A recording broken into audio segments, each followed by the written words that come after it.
I just want to start off by putting a big thank you out to the BC Support Unit, not only for the opportunity to present for the webinar, but also, as we'll get into a bit later, myself and my research team have been fortunate enough to receive a BC Support Unit planning grant. And much of what we're talking about today is what we've been able to do with that. And the team across the board, whether from getting the grant even to um, Magdalena, Lupin, Rableen, Justin, Brittany, just throughout the process have been really great. So thank you to all of you for that. And I really encourage those who are interested in patient-oriented research to reach out to your local BC Support Unit. They're invaluable resources. So today, like Justin mentioned, I'm going to chat a little bit about our research project. I just wanted to start off, and if I can get this working, there we go. Just share with you our research team. So this picture here is each one of our research team members. And although I'm the one speaking today, I'm here on behalf of our entire team. And I'll talk a little later about the composition of our team, but we're a very fortunate group to have diverse stakeholder backgrounds and experiences at the table. Also, I've chosen, because I have a shared office, not to share video, but just wanted to note, so I'm in the upper right corner there. Yeah. So for today, I just want to start off with a little bit of background about our topic, and then diving into what our research journey was like, and then finish off with some reflections. I picked the picture here just because I think it really captures not only our research team's journey, but many research journeys. There's a lot of twists and turns in research, but what I really appreciate is that each one of those changes gives us a different vantage point on the topic or the population we're looking at. And I think despite the hard work that it takes and, again, the twists, we really get to see some amazing things out of it. So to start off, I just wanted to share a little bit about what tube feeding is. So I'm a registered dietitian by trade, and that's what I do when I'm not doing research. And so I just wanted to go through some of the terminology that might be more familiar to myself, but not everybody listening. So tube feeding is something that is used to provide food and fluid through a tube, sometimes temporarily placed through the nose or mouth, as you can see in the picture, or sometimes more permanently placed in the abdomen, as seen in these lower items. And that takes place when people aren't able to meet their nutrition needs by mouth.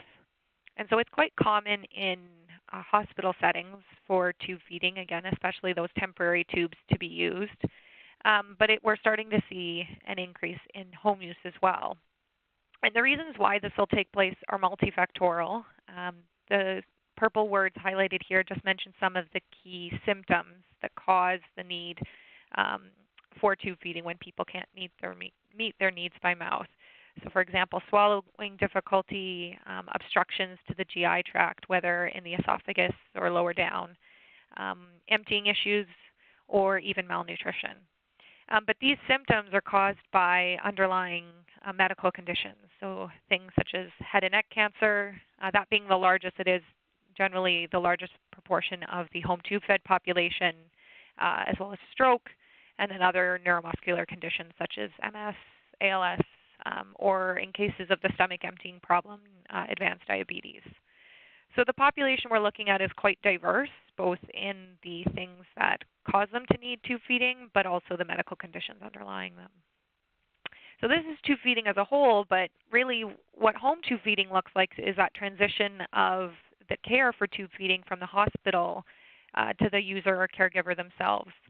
And so in the hospital, tube feeding is managed by a team. There's a dietitian, a nurse, a pharmacist, physician, many other individuals involved. And as we move people to go home on tube feedings, there's this interaction between the user or caregiver and the staff to provide that education. So really this overlap and support, but there's still that shared responsibility. But when home tube feeding really takes place, it's that final endpoint where the user and caregiver themselves becomes, in many ways, the sole person doing all of these tasks that in the past have been sometimes managed by a team. And so there's some good literature to support that there's over 30 daily tasks involved in doing a correct infusion of home tube feeding. And so you can imagine with that many individual tasks that, again, were shared by a team in the past and now fall on potentially one or two people, there's a lot of room for issues, complications, and questions as people move home. And so that kind of sets the background for, again, what tube feeding is and how that transition works. So the research question in this topic really came out of some observations myself and my colleagues were having. As dietitians, we were finding when we were referring our patients who were heading home on tube feeds, those options were very limited. People would either be seen only in clinics for a wide variety of individuals, so a separate clinic for their swallowing issues, a separate clinic for their dietitian, their local pharmacist, their family doctor, a separate wound care clinic. And most of these things required people to travel, which, as you can see with some of the conditions we talked about, that might be an issue. And also, again, are all individual appointments, so quite a full follow-up schedule for these patients. And then the other thing we saw is that these people were coming back to the hospital with tube-related issues. And we felt like that a lot of these issues seemed to be things that could be managed in the community but weren't. And so again, these were just some observations, but we decided to open the conversation more and discuss with colleagues across our region. And we were able to actually hear a little bit about different programs across the country. So specifically, Alberta and Manitoba have coordinated care programs where all patients, specifically adults who go home on tube feeds, go to one location where they see a specialist, SLP, dietitian, pharmacist, SLP being speech and language pathologist for the swallowing issues. And again, so one location. In many of these programs, they do often visit the house either once or as an option ongoing.